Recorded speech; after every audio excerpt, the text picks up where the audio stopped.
This is a delayed press conference because it was supposed to have happened in Addis Ababa during the African Union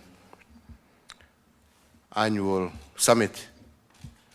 But unfortunately, due to unforeseen circumstances and the loss of our second president, we were unable to travel.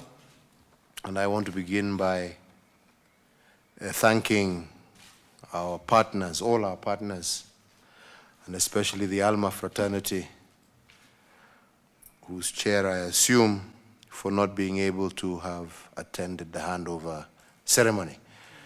But all the same, as the incoming chair of the Africa Leaders Malaria Alliance, I'm very pleased that I am assuming this leadership role for an organization that has had, over the years, a very strong advocacy and is on the front line of advocating, ensuring accountability, clear action plans, and has also been involved in resource mobilization to combat malaria across the African continent. I do believe that with accelerated action and new models to deal with the disease, we can meet the bold and ambitious targets set in the catalytic framework to end AIDS, TB, and to eliminate malaria in Africa by the year 2030. I want to, at this stage, take this opportunity to congratulate the outgoing chair, His Majesty King Mswati III of the Kingdom of Eswatini, for the unparalleled leadership that he has shown during his time at the helm. His Majesty kept malaria high on the political and development agenda, and by the end of 2019, 12 countries on the African continent had launched the African Union Zero Malaria Starts With Me campaign that the King established with distinction. I believe His Majesty established an End Malaria Fund in the Kingdom of Eswatini and presented 2 annual Africa Malaria Progress Reports to the Assembly of the African Union Heads of State and Government, and played an active role in advocating for the full replenishment of the Global Fund to end AIDS, TB, and malaria.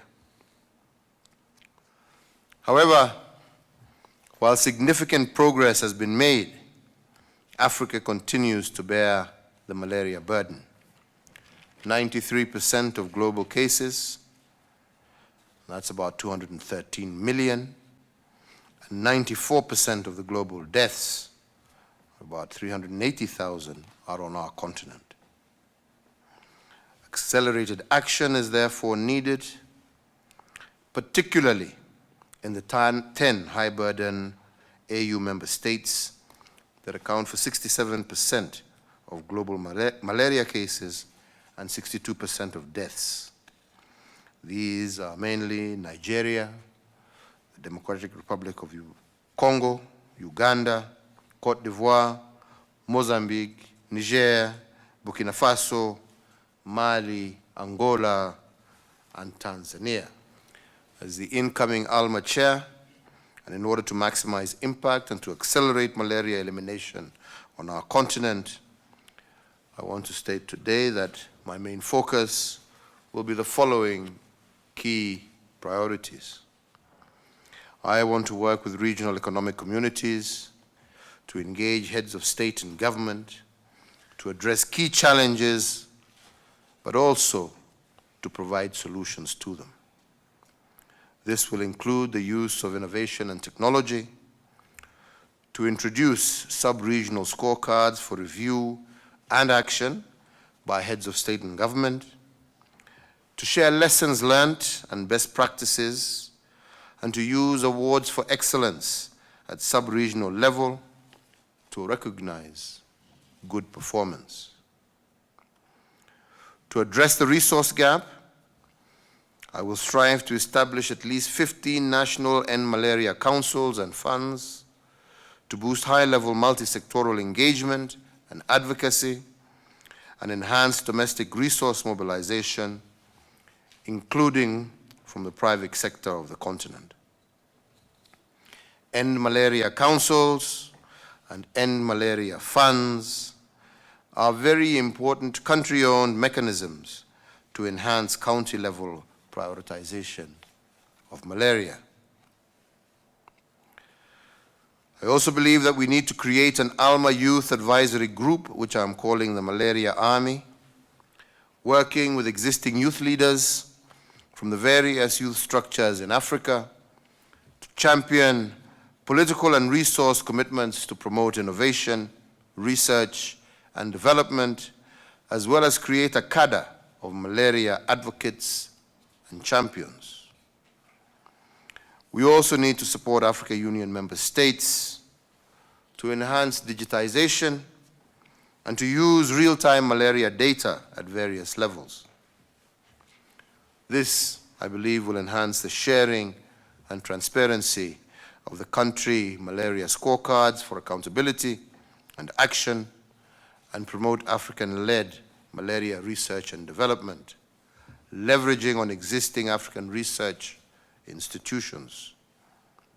The aim of this strategy is to ensure that all our citizens in all spheres of life and at all levels are aware of the malaria situation and are also empowered to act.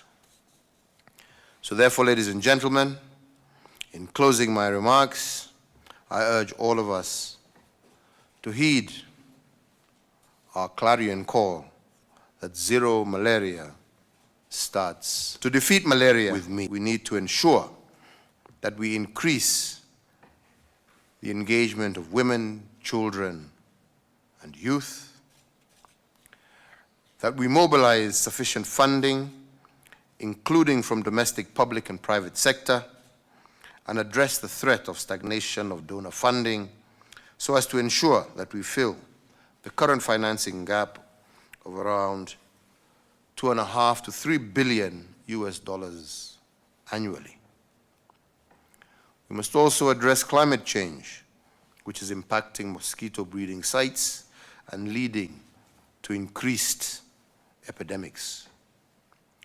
We must also increase the use of data and technology to drive impact and change. We too need to address insecticide resistance and the threat of drug resistance, which is also leading to increased costs of new commodities. And lastly, to increase the local manufacturing of malaria commodities in Africa.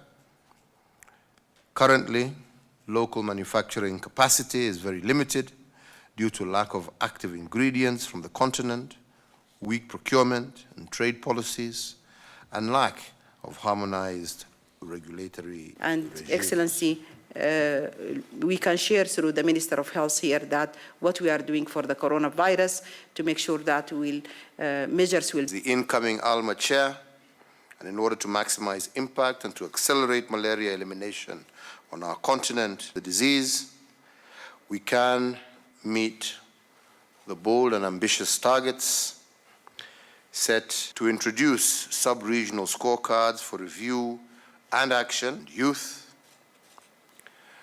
that we mobilize sufficient funding, African Union annual summit, but unfortunately... As an African Leaders Malaria Alliance chair. Excellency, the African... Clear action plans, and has also been involved. You spoke about local manufacturing of medicines, and I will not miss this opportunity, Your Excellency, to advocate. Thanking our partners, all our partners, and especially the ALMA fraternity, whose chair I assume for Not Zero Malaria Starts With Me campaign that the King established with distinction. Congratulate and to commend the work of His Majesty King Mswati III. Zero malaria starts with me. Yeah. Let me convey the greetings of His Excellency Musa Faki Mohammed and Alliance, I'm very pleased that I am assuming this leadership role for an organization that